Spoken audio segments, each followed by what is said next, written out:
Nah ini penting saya utarakan. Karena apa? Semakin lama itu orang, nah terus ini gitu ya. Saya ini kan baca kitab banyak sekali. Itu tadi saya sudah buktikan sholat sudah ada 5 mungkin. Tak teruskan. Ketika Nabi mau kabundut, Nabi kabundut, dia sudah susah. Itu dibuka jendela. Itu Nabi masih di dalam buka jendela. Ketika melihat orang sholat itu langsung sehat. Ternyata ketika beliau sakit, orang semua di masjid tetap sholat. Masyhur kenangannya Aisyah, kenangan Sayyidah Fatimah. Fastana rawajjuh wasur rawajjuh. Nabi baru nggak sholat berdoa, semua nangis pot. Ternyata aku sukses jadi Nabi, wah bersolat. Semua nangis pot. Padahal beliau sakit. Sudah usi barok, sudah pakai belenggu. Sudah di kepalanya sudah diasbu, sudah dimaksud, sudah di. Akhirnya apa? Nabi minta, "Jong aku gandeng ben iso salat." Terus dipapa. Dipapa itu Sayyidina Ali bin Fadl. Fadl itu saudaranya Abdul bin Abbas, Fadl bin Abbas. Terus Nabi yuhada bin rajulaini dipapa Fadl sinten? Ali. Terus kemudian ikut sholat. Ikut jamaah masyhur. Terus akhirnya Abu Bakar mundur, kemudian Nabi ngimami.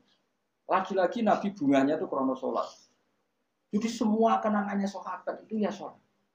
Karena begitu spesialnya sholat. Ini era sahabat ya, orang-orang era ini. Karena begitu spesialnya sholat, ketika Rasulullah wafat, intaqala ila rafiqil a'la. Ini dengerin betul ya Pak. Paling tidak kita pernah punya pikiran kayak orang waras. Jadi kesuwan kayak berpikir orang waras yang ini tak tobat no.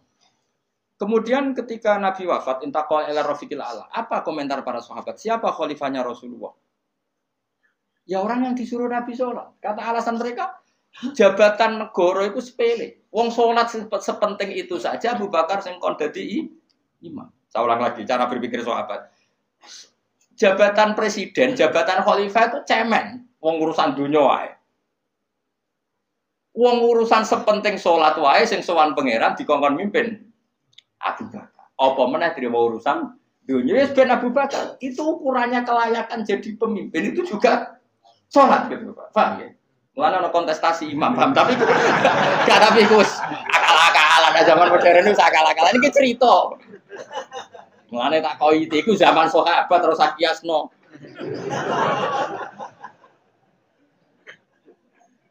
Tetapi sampean pernah dengar toh ketika sahabat milih Abu Bakar alasannya apa?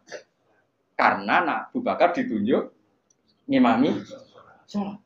Terus pikiran mereka sholat sepenting itu saja oleh Rasulullah diridakno dipimpin Abu Bakar. Ya sudah khalifah Abu Bakar. Kayak apa urgensinya sholat sampai semuanya rujukan.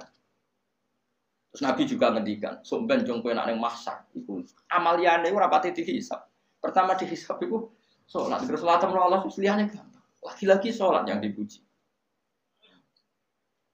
Tapi sekarang orang Islam modern itu kayak LSM. Jadi pikirannya itu gimana supaya orang kaum marginal itu sing ndi ora roh. Supaya ke tengah. Berarti kayak pemain bal, itu rumus-rumusnya kok pemain bal.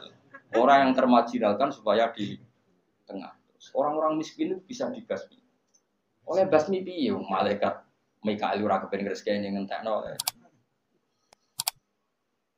Jadi wis gak pikir sampai wong melarat ora salat luwih dibela timbang wong mapan salat. Mergo wong mapan salat jenenge berjuwis. Nek wong ora salat tapi melarat iku kaum pinggiran. LSM seringane bela kaum pinggiran. Padahal iso wae Allah ngukum wong ora salat rezekine angel.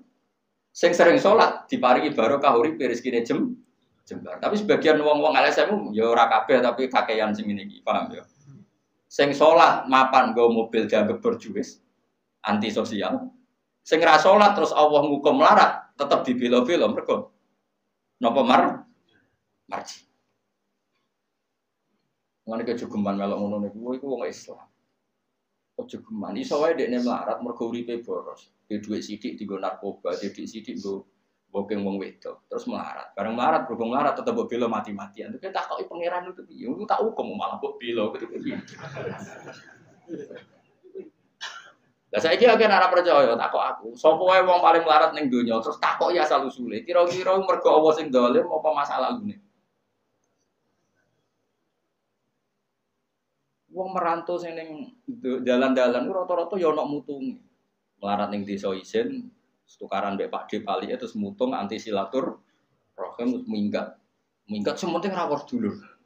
Lho padahal ngendikane Kanjeng Nabi paling cepet dadekno sumpeke rezeki adalah qatur rahim. Wong lungane wae niate ngadui dulur. Iku jenenge apa qatur terus dihukum mbek pangeran merantau Kang Ela. Tapi saya tidak nuduh semua orang seperti itu. Tapi aku yakin nggak mungkin seperti ini tanpa sebab.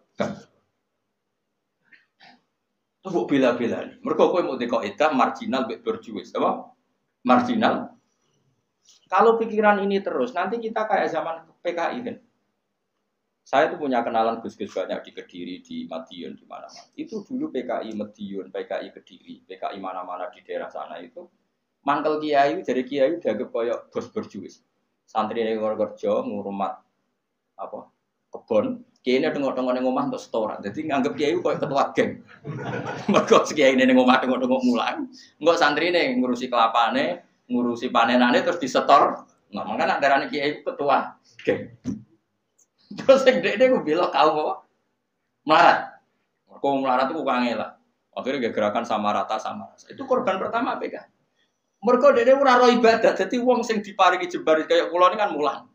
Terus rukin salam template. Dia kok ketua preman terus setoran ngono. Yo mati yo jenenge wong bingung kabeh diprovokasi ngono iku yo.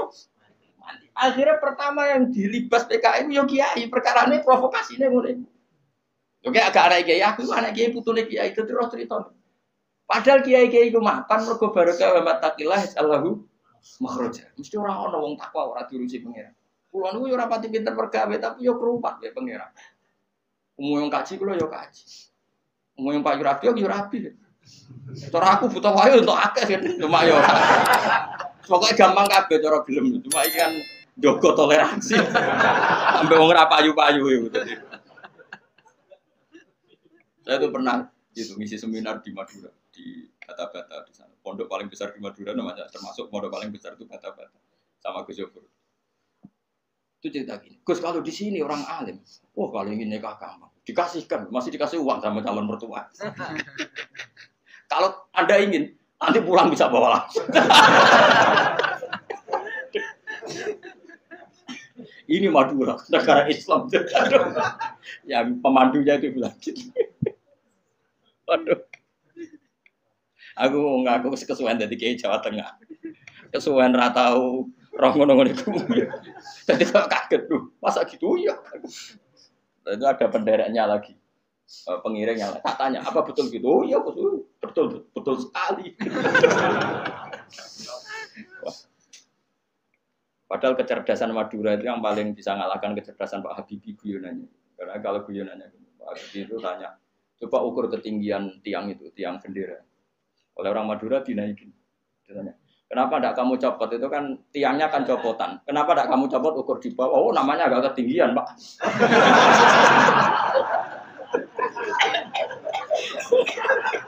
Makanya guyonannya, ya itu guyonan. Habibie itu belum pernah debat kalah kecuali ngadu orang.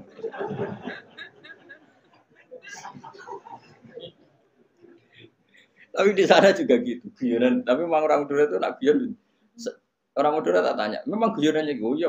Memang Madura cerdas-cerdas. Jadi wong sing ra iso bayangno iku. Aku pikir wis beda memang. Nah, perasaan saya di sana itu kayak di Thailand karena pulaunya terpisah terus bahasanya beda. Jadi kalau orang Madura ngomong sama orang Madura kayak ada di Indonesia juga. Kayak di Thailand.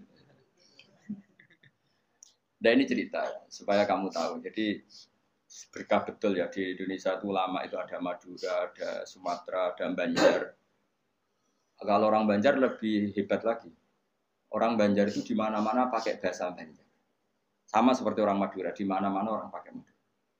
Dan orang Banjar kenapa saya bilang lebih? Ya, karena memang sebuah Banjar ya, karena Madura itu induknya kan Syekhona Khalil. Ya, tentu yang kita tahu yang modern.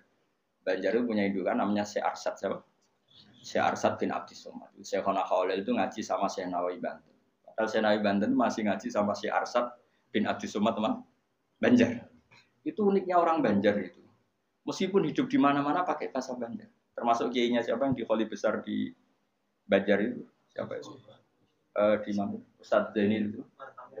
Enggak, kampungnya apa? Ijen. Sekumpul ya. itu ngajinya di Bangil. Kamu kira ngajinya di mana? Ngajinya di Mbah Zaini itu ngajinya di Bangil. Tapi jangan kira sama orang Jawa enggak, sama orang Banjar.